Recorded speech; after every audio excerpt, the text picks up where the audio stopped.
Hello and welcome to 10 Minutes On, a hopeful manifesto for peacemaking, a podcast from the Joint Public Issues team. My name is Hazel Lee. I'm one of the JPIT interns, and joining me today is Steve Hucklesby, who is one of our policy advisors. Hi, Steve. Hi there.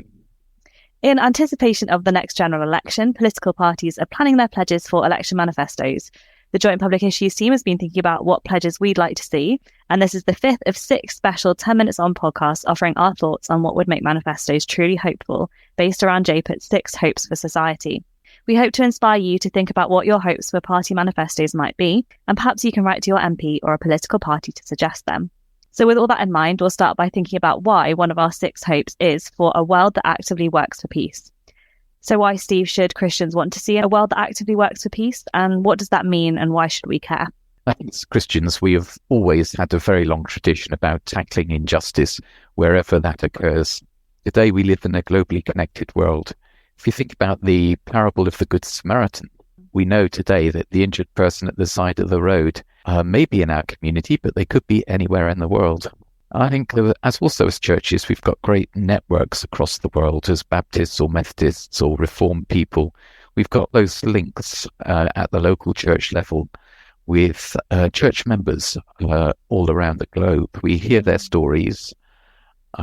We can be involved in dialogue and problem solving with them in their communities, and also looking what needs to be done at a global level. Yeah, so it really connects us to our global brothers and sisters around the world, doesn't it? So, Steve, I wonder if you could explain a bit about why we're kind of calling for the UK's increased role in conflict prevention, and what it is we're calling for as we start to look at the 3 proposals that you've put forward for pledges for party manifestos. We've got one on disarmament, including nuclear disarmament. We've got one on addressing the reduction in the UK aid budget. And we've got one on addressing the UK's role in preventing conflict. So I think, why don't we start there? And could you tell us a bit about what that means and why we're calling for an increased role in preventing that conflict? Yeah, sure. With all of these 3 areas, the common theme here is about cooperation to tackle joint threats that affect us all across the world. The Sustainable Development Goals bring together some diverse areas like conflict, taxation, food security, gender empowerment, because we acknowledge that in today's world, all of these issues are interlinked. They all have an impact on each other. So, for example, we're working within our own communities and our own churches to address the climate emergency. We recognize that there's this nexus between climate and food security and wars and conflict. If, for example, you can't tackle security and peace building without addressing the causes of the climate crisis, or without helping communities become more resilient in the face of climate change. I was talking with Reverend Ian Rutherford this morning. They've been doing great work in central Manchester around poverty, and he's just been to the Vatican and talked with Pope Francis about their experience of linking economy, climate and poverty together. And now they're involved in a worldwide Catholic discussion looking to share their experiences and tackle these problems together. So that's the first thing I'd say, that we can no longer tackle these problems in isolation, but we need to look at the mechanisms that are necessary for us to work together. That involves this specific Conflict Stability and Security Fund. Do you want to just tell us a little bit about that? Well, that's what this Conflict Stability Security Fund is designed to do. It's to work across the different sectors in order to produce more secure communities and more secure world. So, for example, one aspect of that is gender empowerment. If we can empower women within their communities, then the communities are going to be better able to afford protection to women in the face of conflict, so they're less vulnerable to rape or indeed to attack in the context of that conflict. But women also are vital for the dialogue around solutions to conflict. You rarely are going to get a resolution to conflict without the inclusion of women challenging aggression in that conflict. And this is where the UK needs to be much more involved in the future. Unfortunately, the spending that we put into this is tiny. It's 850 million, which may sound large, but compare that with the 50 billion that we spend on defence. So our focus on conflict prevention represents only 2% of what we spend on defence. And defence budget in any way is not the solution to security for most people in the world. I think that really connects to the second suggestion for manifestos, which is to raise the aid budget to at least 0.7% of gross national income, which complies with the UN target in that particular area. I wondered, Steve, is that particularly connected to that conflict prevention idea, or is that kind of more broadly looking at the UK's place in the world? It's one of the reasons for the decrease in the conflict prevention fund in recent years. And people will know that we've committed to 0.7% for many years on the aid budget. And then during COVID, inexplicably, in my view, we reduced that to 0.5% because the budget was going down anyway. That was within 1 year, a whopping 30% decrease in the amount that we spend on alleviating poverty across the world.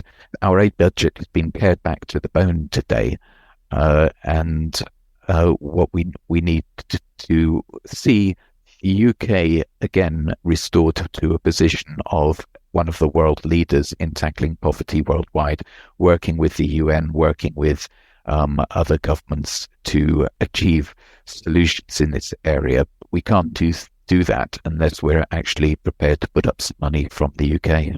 And of course, alongside that work on the aid budget, our churches have been doing a lot of work on the Treaty for the Prohibition of Nuclear Weapons, which connects into our final point. You know, we've been asking the government to engage with kind of non-nuclear weapon states and that particular treaty. Do you want to just explain a bit more about that first pledge? Yeah, well, I think this is quite shocking. It's almost as if recently the UK government is scared of the disarmament agenda. It's running away.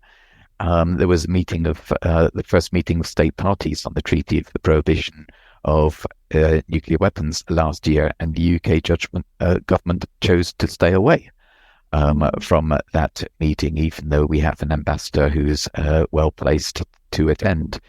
What we'd like to see and what we would like political parties to pledge to in the context of the general election, we'd like to see the UK government engaging with states that support the Treaty on the Prohibition of Nuclear Weapons, which anyway is supported by around half of the world's governments. We had last year also the failure of the MPT review conference. That was mostly related to the conflict in Ukraine. But this is where we need support for the United Nations. This is what the United Nations was built for, to achieve cooperation across governments, even when relations between the great powers are bad.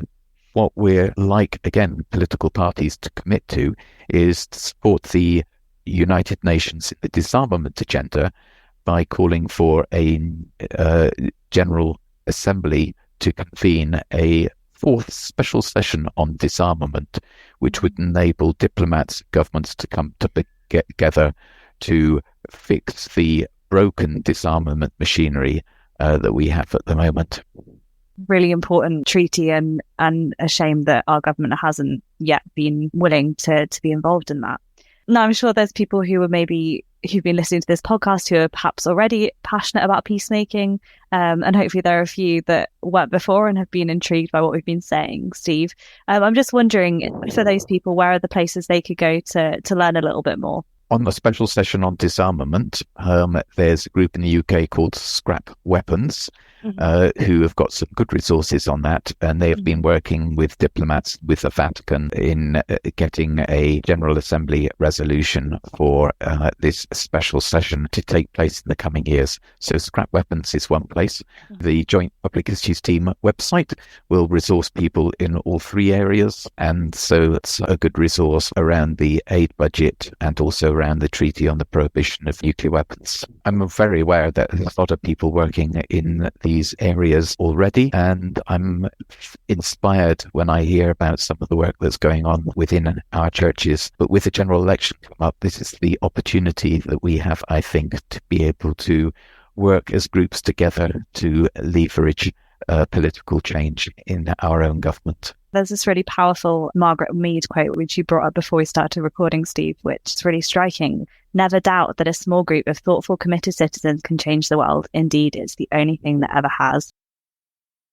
Thank you so much for listening to this episode of 10 Minutes On. I'll be back next week for our final edition of this special series of 10 Minutes On podcasts. For more from the Joint Public Issues team, please do go to our website at jpit.uk, that's jpit.uk. And if you've enjoyed this podcast, please do share it around. Thanks so much for listening.